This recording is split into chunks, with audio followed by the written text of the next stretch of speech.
SEBI ಅಂತ ಬಂದಾಗ ಈ ಶೇರ್ ಕಂಪ್ನಿಗಳನ್ನು, ಇನ್ವೆಸ್ಟ್ಮೆಂಟ್ ಕಂಪ್ನಿಗಳನ್ನು ರೆಗ್ಯುಲೇಟ್ ಮಾಡುತ್ತೆ.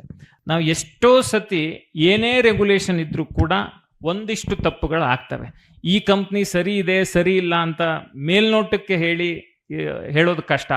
ಬಟ್ ಸ್ಟಾಕ್ ಮಾರ್ಕೆಟಲ್ಲಿ ಇನ್ವೆಸ್ಟ್ ಮಾಡುವಾಗ it is part of the risk. ಈಗ ನೋಡಿ, ನಾವೊಂದು ಪೋಸ್ಟ್ ಆಫೀಸ್ ಸ್ಕೀಮಲ್ಲಿ ಹಾಕ್ತೀನಿ, ನಂಗೆ 8%, 8.25% ಸಿಗುತ್ತೆ. ಅದಕ್ಕೆ ಸಾವರಿನ್ ಗ್ಯಾರಂಟಿ ಇರುತ್ತೆ, ಅಂದರೆ ಸರ್ಕಾರ ಅದಕ್ಕೆ ಗ್ಯಾರಂಟಿ ಅಂತ.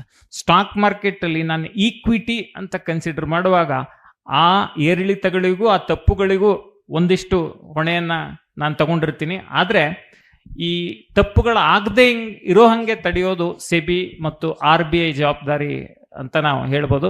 ಬಟ್ ಹೀಗಾಗೇ ಬಿಡುತ್ತೆ, ಈ ಕಂಪ್ನಿ ಹೀಗೆ ಇದೆ ಅನ್ನೋದಕ್ಕೆ ಪ್ಯಾಟ್ರನ್ ಇಲ್ಲ.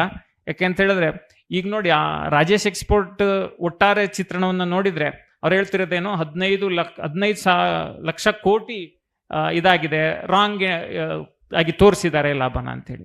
ಸೊ ಈ ರೀತಿ ಆಡಿಟ್ ಅವ್ರು ಚೆಕ್ ಮಾಡಬೇಕು ಹೊರತು, ಆಡಿಟ್ ರಿಪೋರ್ಟಲ್ಲೂ ಅದು ಮೆನ್ಷನ್ ಆಗಿ ಹೊರಗೆ ಬಂದಿರೋದ್ರಿಂದ, ನಂತರ ಸೆಬಿಯಿಂದ ಅದು ಗೊತ್ತಾಗಿರೋದ್ರಿಂದ